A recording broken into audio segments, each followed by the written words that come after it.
기도하옵나이다. 아멘. 하나님 말씀 잠언 3장 보겠습니다. 잠언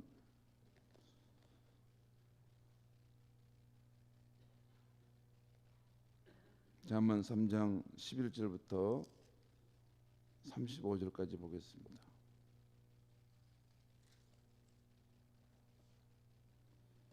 잠언 3장 11절부터 35절까지 우리 한 절씩 교독하시겠습니다. 잠언 3장 11절입니다. 내 아들아, 여호와의 징계를 경히 여기지 말라. 그 꾸지람을 싫어하지 말라.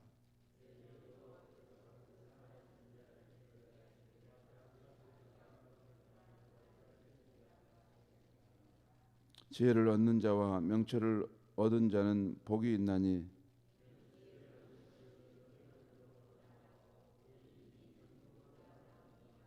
지혜는 진주보다 귀하니 내가 사모하는 모든 것으로도 이에 비교할 수 없도다.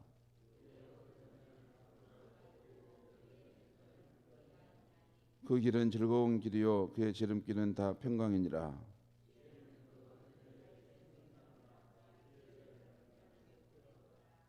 여호와께서는 지혜로 땅에 터를 놓으셨으며 명철로 하늘을 견고히 세우셨고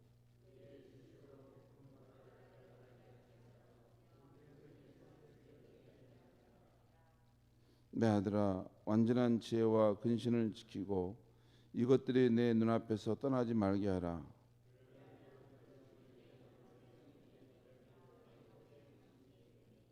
내가 내 길을 평안히 행하겠고 내 발이 거치지 아니하겠으며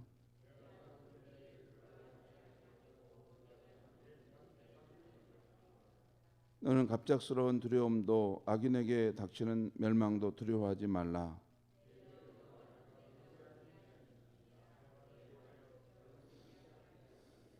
내 손이 선을 베풀 힘이 있거든 마땅히 받을 자에게 베풀기를 아끼지 말며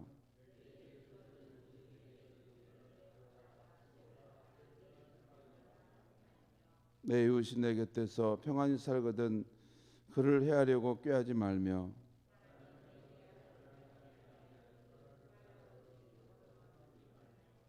포악한 자를 부러워하지 말며 그의 어떤 행위도 따르지 말라.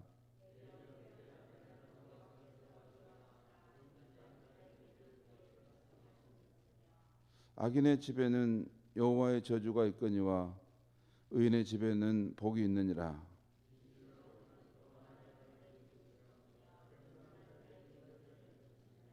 함께 읽겠습니다. 지혜로운 자는 영광을 기업으로 받거니와 미루는 자의 영달함은 수치가 되느니라. 아멘. 오늘 아침의 말씀의 제목은 오늘 말씀에 나와 있는데요. 24절 말씀에 보면 내가 누운즉 잠이 달리로다. 내가 누운즉 잠이 달리로다. 이 말씀을 제목으로 정했습니다.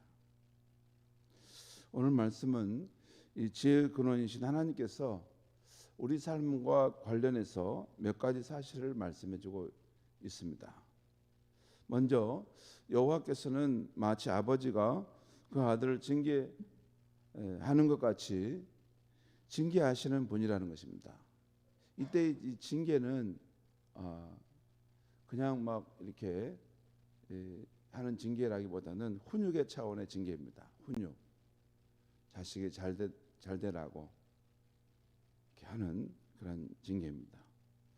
그렇기 때문에 우리의 삶에 하나님의 징계와 같은 고난이 있더라도 눈앞에 고난만 보고 불평하지 말고 그 배후에 있는 하나님의 선한 뜻을 신뢰하고 그것을 기다리고 그것을 잘 넘어가라는 것입니다. 마치 욥과 같이. 믿음 생활 하시는 우리 성도님들을 보면 그 신앙의 깊이가 거기서 차이가 나는 것 같아요. 눈앞에 고난이 닥치면 어쩔 줄을 모릅니다. 그 전에 그 신앙이라는 것이 마치 사라져버린 것 같이 당황하고 흔들리고 이렇게 하나님께로부터 멀어져 가는 것을 봅니다. 당사자가 아니기 때문에 그가 당한 고난을 그 고난의 힘겨움을 우리 쉽게 말할 수는 없죠. 그렇지만 하나님의 말씀은 그런 고난조차도 거기에 우리 하나님의 자녀에게는 하나님의 선한 뜻이 있기 때문에 그것을 하나님을 믿고 잠잠히 기다리고 하는 것도 필요하다는 것입니다. 하나님은 우리에게 이렇게 선하신 아버지인데 지각이 없으신 그런 방식으로 우리를 이렇게 무지막지하게 좋은 것만 주시는 그런 게 아니라 때때로 우리 고난도 있고 어려움들을 거쳐가면서 연단되게 하시고 마치 이렇게 가을에 알곡이 이렇게 맺혀가는 것처럼 우리를 그렇게 세워가신다는 것입니다. 젊었을 때는 이렇게 고난이 오고 어려움이 오는 것은 정말 안 했으면 좋겠다 그런 생각 우리 하지 않습니까? 그런데 나이가 들어가면 우리 인생의 고난은 없을 수가 없는 것입니다. 이미 쇠라의 길에 걸어가면 우리 몸에 있던 상태들도 고난의 상황에 처하게 되지 않습니까? 그렇게 되면 오히려 우리가 이런 고난이 우리 삶에 왔을 때 그 일로 인해서 우리의 속사람이 더욱더 강건해지고 정말 깊어지는 신앙의 사람으로 세워지는 것이 더 나을지 않겠습니까? 우리 인생을 살 때 그냥 좋은 것만 다 누리고 사는 것보다는 마지막 순간에라도 이렇게 우리가 더 영성이 깊어지고 또 이 하나님 아버지의 깊은 마음을 우리가 헤아릴 수 있는 그런 인격의 사람으로 이렇게 자꾸 변화되어 간다면 그것도 또 아름다운 일입니다. 우리가 천국에 가면 모든 안식에 이제 놓이게 될 텐데 이 땅에서 더 온전한 인격의 사람으로 고결한 성품으로 변화되어 갈 수 있다면 그것조차도 아름다운 것이죠. 아무튼 하나님은 우리를 훈육하시면서 때로는 세워가신다고 하는 것입니다. 다음은 지혜이신 하나님을 얻은 자의 축복을 말씀하고 있어요. 지혜이신 하나님을 얻은 자의 축복. 이것이 13절에서 17절까지 나오는데요. 거기 보면 지혜이신 하나님을 얻은 것은 정금과 진주를 얻는 것보다 낫고 또 지혜이신 하나님을 얻은 자의 손에는 오른손에는 장수라는 말은 이게 오래 사는 단명하지 않고 오래 사는 장수가 있고 왼손에는 부귀가 있다는 것입니다. 그리고 그런 사람이 걷는 길은 즐거운 길이고 평강의 길이라는 것입니다.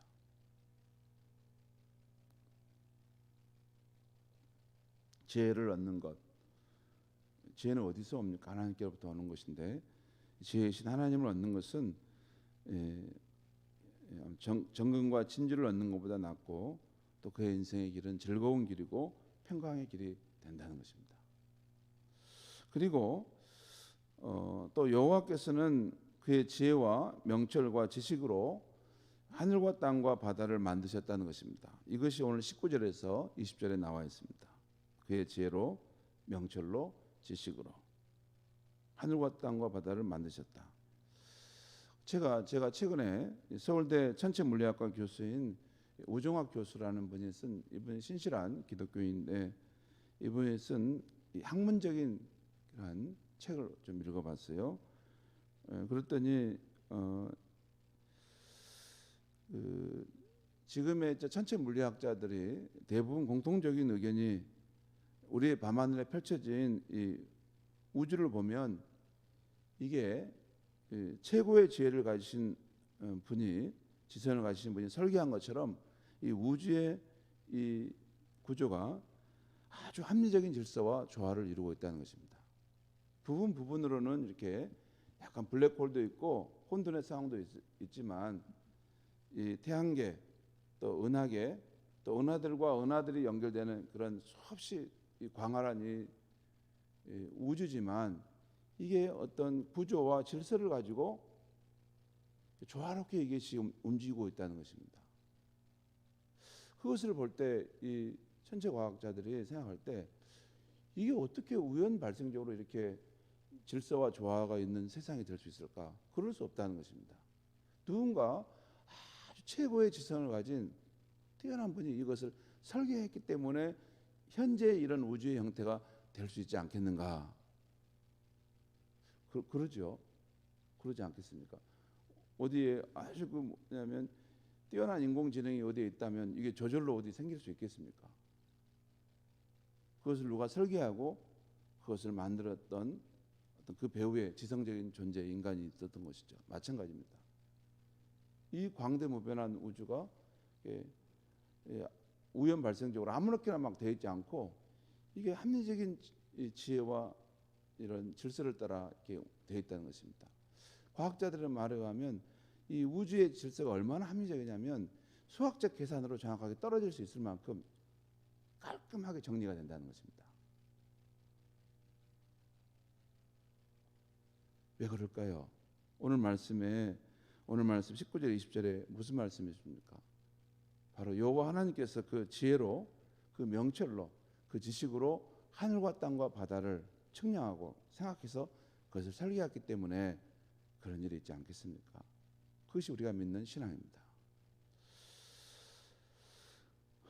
자, 그래서 우리가 여호와께로부터 나오는 이러한 지혜, 이 분별력을 따라 살아가게 되면 우리의 영혼에 다음과 같은 축복을 누린다는 것을 말씀하고 있어요. 그것이 22절에서 26절까지 말씀이 나와요. 여기 보면 22절부터 26절까지 제가 읽겠습니다. 그리하면 그것이, 여기서 그것이는 우리가 여호와께로부터 나오는 그 지혜와 분별력을 따라 살아가고 지키면, 그걸 말해요.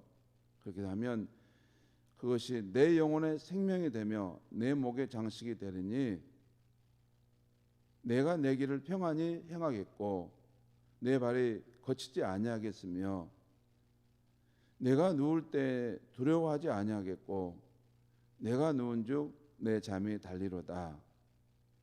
너는 갑작스러운 두려움도 악인에게 닥치는 멸망도 두려워하지 말라. 대저 여호와는 내가 의지할 이시니라. 내 말을 지켜 걸리지 않게 하시리라. 여기 보면 오늘 21절에 그런 말씀이 있어요. 내 아들아, 완전한 지혜와 근신을 지키고 이것들이 내 눈앞에서 떠나지 말게 하라. 여기서 완전한 지혜, 근신, 이 절제함, 이건 어디서부터 오는 겁니까? 여호와 하나님께로부터 오는 것이죠. 그분을 의지하는 삶 속에서 오는 것입니다. 그러니까 여호와를 의지함으로써 우리가 지혜와 분별력을 따라 살아가게 된다면 이러한 삶이 우리에게 이런 축복들을 가져다 준다는 것입니다.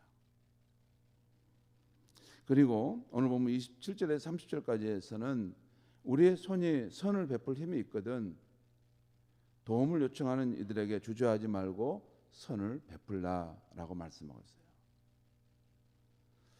또한 31절 이하에서 마지막까지는 명료하게 말씀하는데 하나님은 우리에게 포악한 자, 패역한 자는 거역하는 자를 말합니다.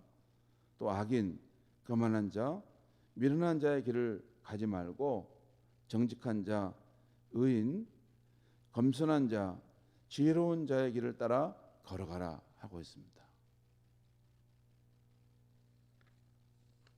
성도 여러분, 오늘 아침 말씀에서는 이 모든 말씀이 다 귀하지만 특별히 우리가 여호와께로부터 나오는 지혜와 분별력을 따라 살아갈 때 우리가 가는 길에 평안함이 있고 우리가 누울 때 두려워하지 않고 오히려 우리가 베개를 베고 누운즉 우리의 잠이 달게 되는 삶, 그리고 갑작스러운 두려움도 악인에게 닥치는 멸망도 두려워하지 않는 삶을 살게 되었으면 좋겠다는 것입니다.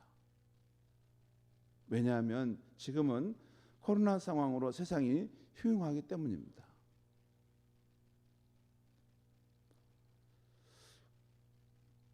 그런데 여러분, 바로 그런 지혜와 분별력으로 생명이 보존되는 삶은 어디서부터 오는가?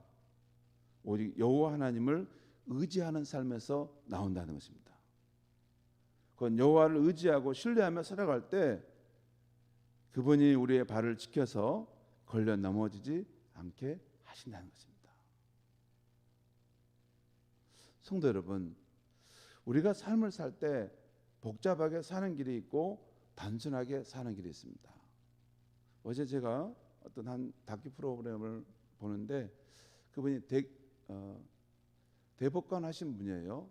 근데 전라도 고창에 내려오셔서 이렇게 집을 짓고 이렇게 한 소시민으로 이렇게 사시는 분이에요. 자연과 벗삼아서 사시고 그냥 뭐 욕심 부리지 않고 이렇게 사시는 분입니다. 그런데 그분이 그런 말씀을 하는 거예요. 그 복잡하게 사는 삶이 있고 단순하게 사는 삶이 있더라는 거예요. 근데 전에 자기가 대법관으로 살 때는 삶이 참 복잡하게 살았다는 거예요. 근데 그 일을 다 놓고 이렇게 자연으로 돌아와서 이렇게 살아보니까 그 삶을 꼭 복잡하게 이렇게 막 이렇게 계산하고 안 살고 단순하게 사는 그런 삶의 길도 있더라는 거예요. 아, 이렇게 살아도 인생은 살 수 있겠구나. 여러분, 복잡하게 사는 길은 어떤 것입니까? 복잡하게 사는 길은 여호와 하나님이 없이 내 지혜대로 살아가는 길입니다. 여호와 하나님을 믿어도 거리를 두고 적당하게 믿고 사는 것입니다. 그런데 단순하게 사는 길은 우리가 오직 우리 인생의 지혜의 근원이시고 만복의 근원이신 여호와 하나님을 가까이 하고 그분을 경외함으로 우리가 필요로 하는 모든 좋은 것을 안정되게 누리며 사는 것입니다.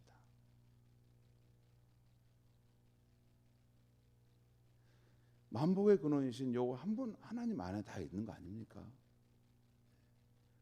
우리가 그분을 적당하게 이렇게 믿으려고 하지 말고 그분을 온전하게 정말 믿기로 마음을 정하면 우리의 삶의 모든 필요들을 그분이 궁극적으로는 채워주실 줄 믿습니다. 그것이 신앙인의 삶입니다. 오늘 하루도 저와 여러분이 그렇게 살아가고 또 그 정죄하신 여호와 하나님을 우리의 자녀들에게 우리의 이웃들에게 전해주며 살아가는 복된 삶이 되시기를 바랍니다. 기도하겠습니다. 하나님 아버지, 오늘 이 자만의 말씀을 통해서 지혜의 근원 되신 하나님께서 우리에게 너희는 이렇게 살아가도록 하라 귀한 말씀을 우리에게 주셨습니다. 하나님 아버지, 우리가 살아가는 이 세상은 갈수록 복잡해져 갑니다. 또한 코로나까지 겹침으로 인해서 우리의 삶이 혼돈하고 어떻게 살아야 하는 것이 잘 사는 것인지, 어떻게 살아가는 길이 정말 평안하고 잠잘 때도 달게 잠을 잘 수 있을 것인가 궁금하며 사람들은 살핍니다. 하나님, 그 길은 만복의 근원이신 하나님, 진정한 지혜의 근원이신 하나님을 우리가 붙들고 그분을 의지하고 그분을 가까이 하고 그분을 경외하는 삶 속에 있음을 일깨워 주시니 감사합니다. 하나님, 오늘 하루도 살아갈 때 어떤 삶의 상황 속에 있든지 여호와 하나님을 의식하며 살 수 있게 하시고 여호와 하나님의 말씀을 우리 마음속에 새기며 살아갈 수 있는 우리의 일상이 되게 하여 주시옵소서. 예수님의 이름으로 기도하옵나이다. 아멘.